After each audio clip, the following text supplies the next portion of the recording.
Lu itu dulu sempat bangun E30 yang sempat viral itu ya Mas? Apa tuh? E30 lu itu lu yang sempat viral. Di sini nggak ada bang barang BMW, adanya mesinnya truk ini gitu. Masuk lagi. Loh, sah dong. Karena ini ada pengen. Saya mau bodinya Fiat tapi mesinnya Ferrari misalnya gitu. Itu kan suka-sukanya dia.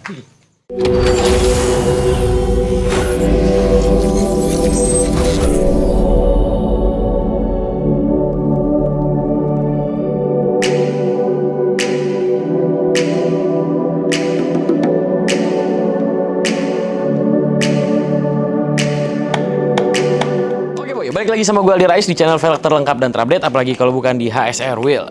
Nah, di video kali ini kita kembali lagi ke Notif Nongkrong Otomotif. Nah, kali ini gue sudah datengin salah satu bengkel yang cukup hits. Waduh, ini pasti hits banget nih di kalangan BMW dan anak-anak muda sekarang nih. Ini dia, Mbah Jurek, apa kabar? Baik. Kok lemes banget sih? Belum makan ya? Udah habis makan. Oh, Kenyang udah. banget. Kenyang banget malah. Ntar dulu, lu di atas, gue di bawah, jadi kesannya gue pendek banget nih, Mas. Mau ditukar? Tukar. Enggak, jangan. Biar. Enggak. Nggak apa-apa. Netizen juga tahu aja. Oke, ini Mas Jurek gimana kabarnya, sehat Mas? Baik, Nah, sehat. Mas Jurek ini tuh gue kenal udah lama banget ya Mas ya? Dari zaman 2008 2009 ya. Iya, abang mau main di situ. Di situ. Situ. Di situ. Yang ada Pokoknya semua orang tahu lah. semua orang tahu. Kita nggak boleh sebut ya? Nggak usah. Nggak usah. Takutnya pada ngikut. Lo kok nggak tahu sih Mas? Tapi kan udah nggak boleh. Bener, udah nggak boleh. Ada tempatnya juga. Udah banyak sekarang trek-treknya di Jakarta. Di Jabodetabek udah banyak. Di Sentul ada, di BSD ada, di Karawaci. Ntar lagi. Udah mulai bisa. Udah mulai bisa. Udah jadi. Cepet banget. Asli, pergerakan cepet. Nah, jadi gue pengen ngajak Mas Jurek tuh ngobrol tentang permesinan nih. Karena kan lu itu dulu sempat bangun E30 yang sempat viral itu ya Mas? Apa tuh? E30 lu itu lu yang sempat viral, ingat gak? Ini. Yang ini? Oh yang ini? Yang ini. Yang ini? Sekarang udah ada yang baru lagi, yang itu. Turbo. Beranak dia? Nambah. Oh nambah. Kalau yang ini nggak pakai turbo? Enggak, main 6 silinder aja.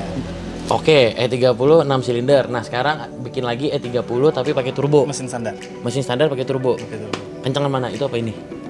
Kalau diadu di Atas aplikasi, kertas? Aplikasi emang ada ojek online. Dregi, Iya, ada yang udah pada banyak pakai tuh. Iya, 14.7, 402, ini 14.1. Masih kencangan ini, kencangan ini loh. Itu belum kali ya? Masih tahap awal. Oh, masih tahap awal. Mesinnya masih full standar, masih M40 sekali. Yang kalau kata orang apa? Kalau Arya paling sebel bilangnya mesin rongsokan. Mesin rongsokan. Ya. Udah enggak. Sekarang udah hilang itu. Udah nggak ada ya? Paradigma itu hilang. Gara-gara pasangin turbo. Betul. Oke, nah speaking of something itu jadi kayak gue pengen ngobrol apa sih swap engine sebenarnya? Swap engine. Yes. Swap itu namanya ditukar. Ubah, ditukar. Nggak ditukar sih. Kita up. Swap engine tuh bisa nggak naik cc loh, bisa turun cc loh. Bisa turun cc? Bisa. Terus apa gunanya lu swap engine kalau turun cc? Itu poinnya kan. Oke. Oke, swap engine itu untuk apa kan? Bukan untuk menurunin performa, tapi untuk kalangan pecinta performa untuk naikin tenaganya tanpa harus modifikasi mesin yang ada. Jadi benar-benar ganti. Satu sebulet-bulet mesin itu dicabut, diganti mesin baru. Yang keinginan customer itu menurut dia lebih kencang. Kan customer macam-macam. Mau kencang dengan V8, V8, mau kencang dengan 6 silinder kalau mobil yang 4 silinder. Mau swap 4 silinder tapi dengan turbo. Nah itu swap diganti kan. Jadi intinya ya mesin yang lamanya diambil. Mesin lamanya dicabut, diganti mesin baru. Betul. Wah, kalau baru ngomongin gitu aja sih udah kebayang tuh betapa ribetnya. Betul. Tapi tergantung swap engine satu merek atau swap engine beda merek. Oh iya. Kalau misalnya swap engine satu merek, contohnya kalau misalnya di Honda itu kayak Brio nih, Brio kan pakai L12. Ganti mesin Jazz. Iya, L15. Tapi dengan fisik yang sama. Jadi dia tidak mau merubah mesin aslinya untuk di ACC, tapi dia ganti mesin sebulat-bulatnya, brok, tanpa banyak tambahan modifikasi dari badannya sendiri, mesinnya sendiri. Itu udah ketahuan tuh cc-nya udah naik. Udah naik 300 tuh kayak gitu. Betul. Itu yang paling sederhana ya. Menurut gua sederhana. Itu bisa dibilang kalau swap engine yang paling sederhana itu ya begitu. Satu merek berarti boy ya kan. Jadi yang misalnya kayak tadi itu Brio kan 1200. Ya lo ganti yang 1500 bener-bener ya mesin kakaknya lah ibaratnya. Atau kalau misalnya di BMW misalnya kayak E30 nih, mesinnya kan M43 ya? M40. banyak. Jadi yang paling kecil ini M10. 1600. Oh iya, M10 1600. Terus M8 1800. Terus habis itu M40 yang paling banyak di kalangan di Indonesia. Nih. Yang terkenal mesin kayak mesin jahit dan pelan. Yes. 1800 soalnya kan. Nah, naikin swap. Yang seagama misalnya 325-nya dia M20 B25. Jadi 6 silinder 2500 cc tuh. Yang namanya kategori swap yang benar-benar swap adalah yang seagama ya. Iya. Misalnya dia ganti 6 silindernya M46. Oke. 3000 tuh. Itu masuk juga. Bisa masuk. Bisa. V8-nya masuk juga. Kalau seagama tuh seagama kan. Satu merek, sorry. Satu perguruan. Satu tempat lahir lah. Di Jerman BMW juga. Iya. Kecuali kita ganti pakai punya Supra. Supra kan X 100 cc enggak. JZA. Supra yang 2 JZ. Itu bukan Supra X motor ya. Iya, bukan. Yang Itu pakai 6 silinder helm turbo. Honda gitu, Bapak-bapak. Betul. Bayang enggak lu? Bapak-bapak naik Supra, helmnya pakai Honda. panjul. Jangan gitu. Nah, kalau yang penting kan pelan nih, 113 HP tenaganya ya. Kita coba pakai JZ yang lahirnya 280 HP. Berarti naiknya udah signifikan banget. Udah 2 kalinya kan? Yes. Berarti intinya kalau untuk tahapan paling awal itu adalah swap engine satu merek. Ya. Misalnya dari mesin BMW, ya gantinya pakai mesin BMW lagi. Mesin Jepang, berarti upgrade-nya pakai mesin Jepang lagi. Kalau Itu ini- paling simple lah ya. Itu paling simpel. Nah, kalau kita naik kelas dikit, ada lagi nggak tahapannya? Ya kita yang persulit berdiri sendiri lah. Jadi bahan pikiran. Yes. Masukin mesin BMW lagi, tapi pakai satu UZT LS 400 Toyota. Jadi dari mesin BMW Itu ganti Toyota. ganti Toyota. Berarti udah nyebrang. Udah nyebrang. Itu udah tahapan yang lebih sulit. Udah lebih sulit karena kan gearboxnya sudah lain. Berarti termasuk gearbox pun juga mesti diganti. Custom. Oh, di custom. Ada lagi custom atau ganti. Nah, kita ganti semuanya Toyota bisa. Atau enggak kita ijab kabulkan dia dengan gearbox BMW bisa. Saya Dinikahkan. terima gearbox dan koplingnya jadi pecah. Dibayar Jadi gede. nyicil 3 kali gitu kan. Nggak jadi. Kecil. Kan jadi nggak sah. Jadi kalau ijab kabul harus tunai ya. Ya, harus tunai sah. Blok. Oke, sah. Kalau nggak sah masih nyicil bang, kan nggak bisa. Berarti tahapan pertama ganti mesin sama-sama satu merek. Tahapan kedua adalah ganti mesin beda merek. Ada lagi nggak di atas itu yang lebih susah? Atau cuman ya klarifikasi kalau untuk swap engine ya cuman 2 hal ini doang. Wah, itu. Tapi ada yang mempersulit dirinya dan pikirannya sendiri ada. Sudah swap engine lalu di belakang mesinnya. Ada. Oke, anggap nih BMW mesinnya kan di depan. Dipindahin ke belakang. Nanti gue kasih tahu link YouTube-nya biar dimasukin nih. Kayak Boleh. gimana tuh BMW-nya? Boleh, itu boleh. mesinnya taruh belakang. Ada mesinnya taruh di belakang. Oh, biar sama kayak Lambo kali ya. Enggak, dia buat drag race. Kenceng iya, karena iya, berat iya. posisi apa? Depannya kosong. Beratnya jadi pindah ke belakang, Ke di belakang. traksi.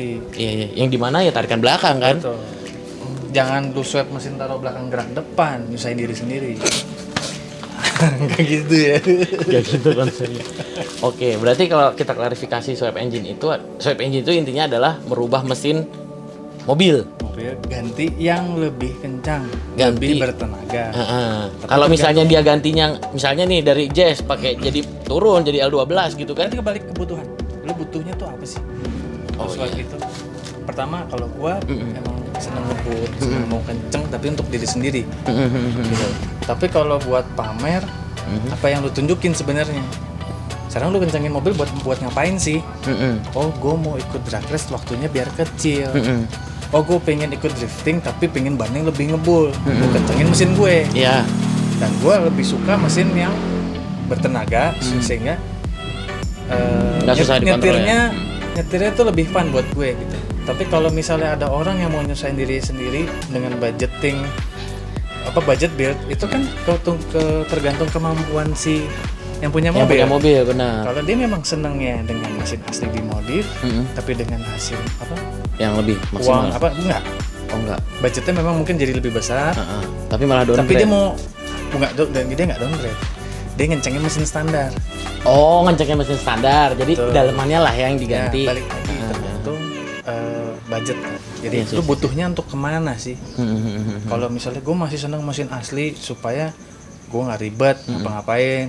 Kalau beli spare part masih itu aja. Yes, paham. Balik lagi ke kotanya, lu tinggal di mana? Yes, di Kalau Jakarta, di Jakarta itu gampang. gampang banget, Di banyak. Bandung pun masih gampang. Tapi lu kalau misalnya ke daerah Aceh, gue belum pernah ke sana sih. Tapi banyak nih DM gua dari orang-orang Aceh, Kalimantan. Mas mau mudik mobil, tapi di sini ada kesulitan untuk nyari spare part. Berarti Itu. Iya, itu dia. Jadi gini, ada orang butuh swap tapi lebih banyak spare partnya tuh di sana di kotanya mesin apa? Ada yang diesel loh. Iya, ada. BMW ada Dia juga yang pengen diesel. Kenapa? Di sini nggak ada bang barang BMW, adanya mesinnya truk ini gitu. Masuk lagi. Loh, sah dong. Sah. Semua sah. Yang penting tunai. Sah. Nggak ada masalah juga dengan pajak. Jangan nyicil. Nah, tapi yang penting jangan nyusahin diri sendiri. Iya. Gitu. I see. Nah, kalau misalnya kita mau ngomongin swap engine nih, Mas Jurek. Kita harus apa sih hal-hal yang tadi harus diperhatikan gitu kan? Nah, balik nih. Kalau kita ngomong di Jakarta itu gampang. Iya, spare part banyak gitu. Spare satu, spare part kedua, Tenaga mekanik, ahli. tenaga ahli yang kita butuhin ada.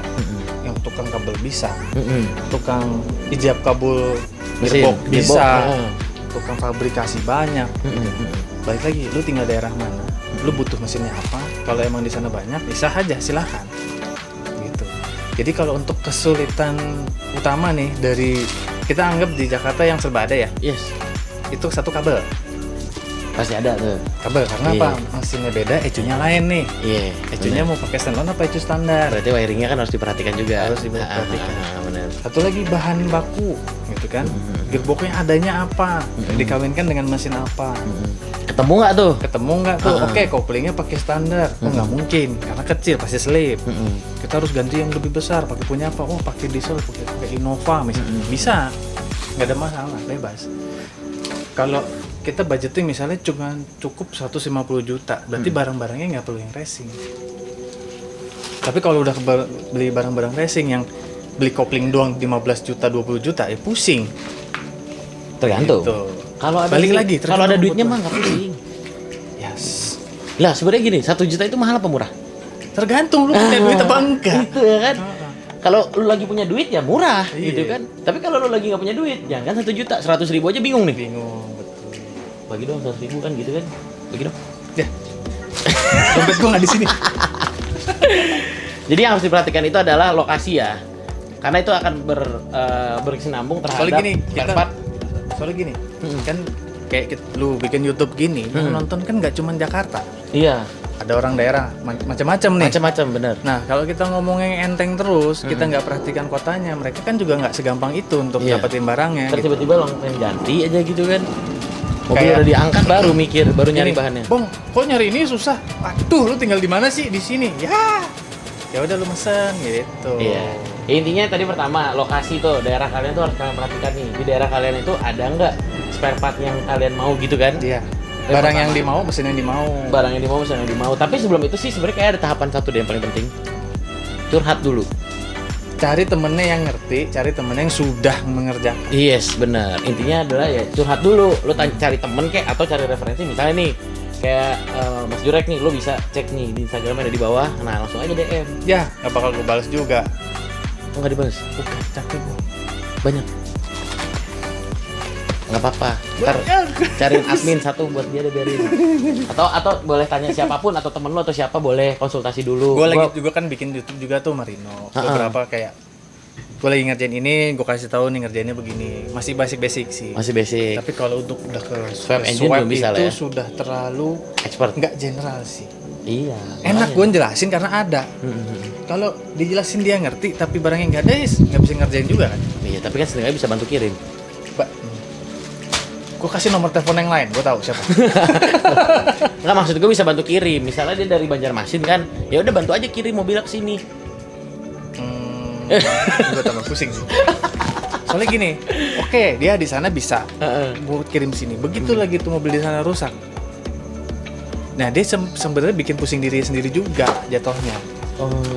Makanya gue bilang kan tadi, lu harus tergantung benar-benar daerah lu tuh yang memang benar-benar banyak barangnya adanya apa. Yes, Baru bisa bermain lah ya. Baru bisa ibaratnya. bermain. Bisa sih orang daerah bikin ke Jakarta.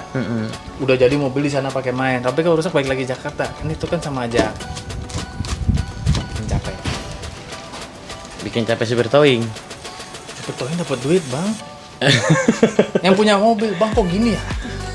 Bang kok gini? Aduh, gitu. Kalau deket sih enak ya. Ya, intinya tadi tuh lokasi sangat berpengaruh banget. Iya. Jadi kalau misalnya kalian tinggalnya di daerah-daerah yang sekiranya nggak banyak mesin apa segala macem, jangan deh mendingan. Bukan So, jangan. apa? Diganti mainannya apa? Iya, itu mobilnya. dia, kayak ganti. Bandanya mobilnya misalnya nggak ada BMW. Misalnya di sana Cressida banyak. Udah badannya itu. Badannya Cressida. Iya. Mesinnya aja yang diganti. Betul. Nah, kayak gitu sih sebenarnya. Itu yang pertama. Terus yang kedua berarti apa tuh? Itu tadi ya mobilnya berarti. Mobilnya di sana banyaknya apa? Terus mesin yang banyak apa? Jangan sampai udah Jangan bongkar-bongkar nggak ada. Nggak ada. Selesai. Selesai lu. Terus ada lagi nggak sarannya Mas? Kalau misalnya mau swap engine itu apalagi yang perlu diperhatiin? Tabungan sih. Tabungan. Kenapa gitu? Nggak ada doku nggak jalan gimana? Karena kenapa? Swap engine itu bisa dibilang termasuk mahal berarti. Pengerjaannya yang mahal sebenarnya. Karena kan kita menyatukan dua hal berbeda. Kan pakai ijab kabul dua keluarga. Kan kenal dulu apa dulu. PDKT dulu. Iya, PDKT dulu. Bawa martabak dulu ya kan? Kayaknya nggak martabak deh. Martabak? Kalau ngapel kan bawa martabak. Iya sih, tipis kering sih enak. Tipker ya? Iya bener. Yang udah gitu emang. Perkembangan zaman loh. Kalau dulu mah nggak ada tipker. Iya. Ada martabak manis, martabak telur. Telurnya berapa gitu doang. Iya. Tinggal telur nanya, bebek pusing. Mama kamu sukanya berapa telur kan gitu. Iya. Curhat bang. Gimana curhatnya? Itu dong ya. Berarti dana lah ya. Dana juga cukup Pokoknya penting gini, banget ya. dari semua keinginan pertama dana tuh ada. Setelah dana ada, barang ada nggak? Nah, barang ada, Tenaganya. yang ngerjain bisa nggak? Gitu.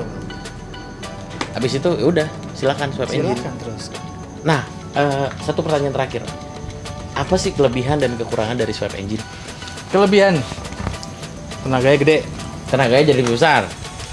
Terus, lu mau main apa? Ya kan seneng kan? Misalnya kalau mobil gerak depan, gerak tuh lebih kencang udah pasti. Pokoknya yang serba kencang-kencang itu udah lebih.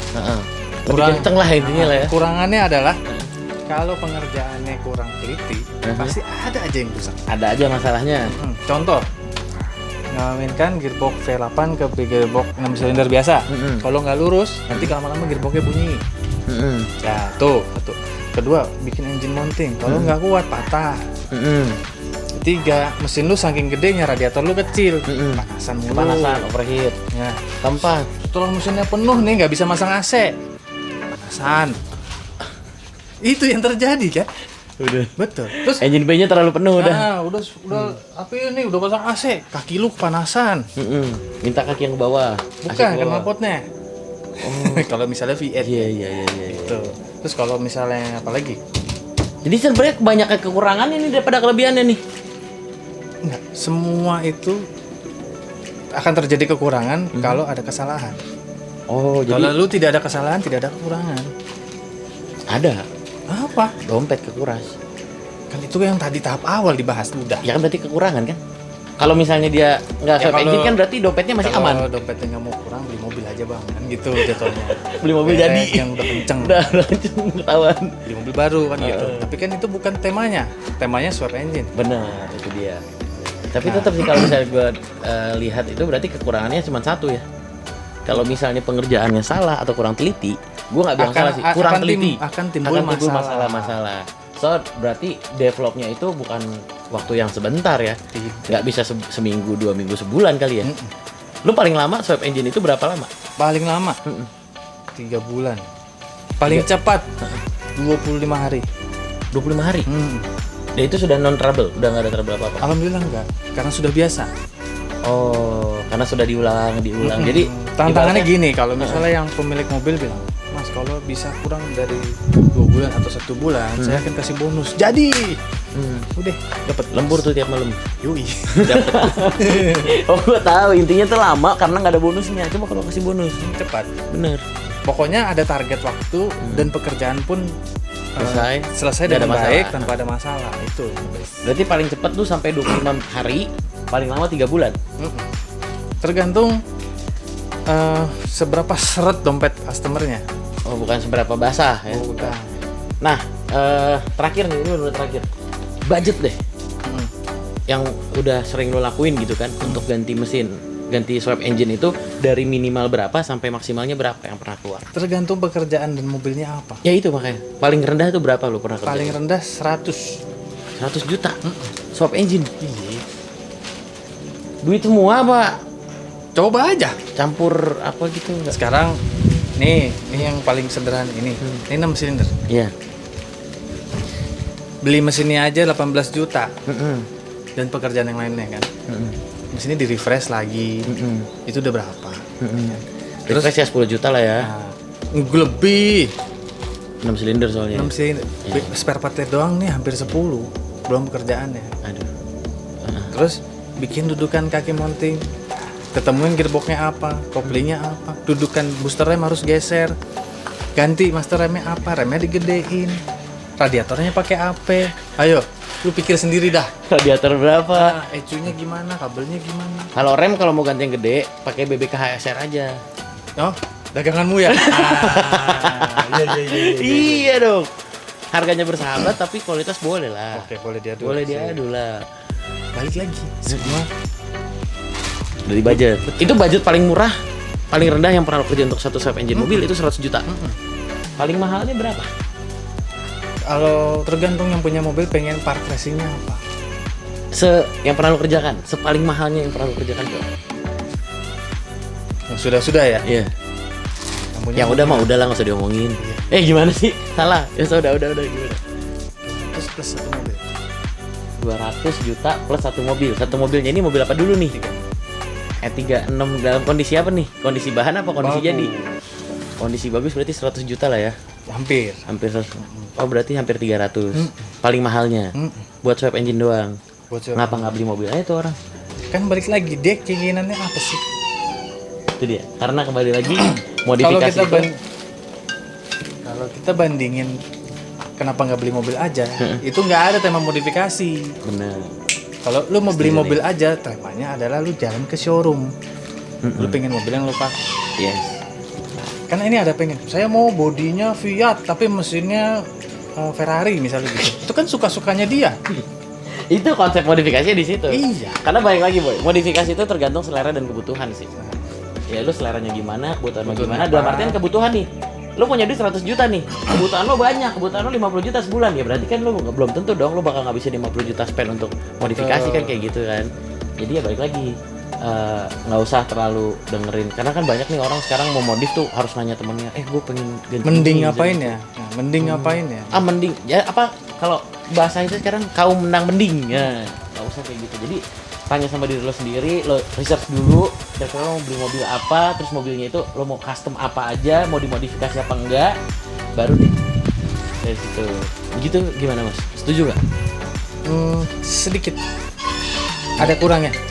Ada kurangnya, telepon mulu lo. Ada kurangnya telepon bunyi. Kurangnya apa? Ntar dulu, gue lupa lagi. Ntar dulu. Kurangnya apa? Modifikasi itu hobi. Betul. Tidak bisa dinilai dengan berapa banyak uang yang lo keluarin. Tapi seberapa puas hasil yang lo kerjain. Cakep banget tuh. Itu kata-kata Mbak Jurek tuh. Oke lah kalau gitu segitu dulu videonya mas. Siap. Terima kasih banyak ngobrol-ngobrolnya. Betul. Gue tadi juga udah sambil lihat-lihat, kalian bisa lihat ini workshopnya Mas Jurek. Isinya BMW semua. Ada satu Jazz di sini nggak apa-apa. Mobil harian. Sama satu nih Lancer nggak jelas misalnya apa sih, ganteng banget nih. Yaudah deh, begitu lah ya. Gue Aldira undur diri, jangan lupa ingat velg, ingat HSR. Mas, thank you.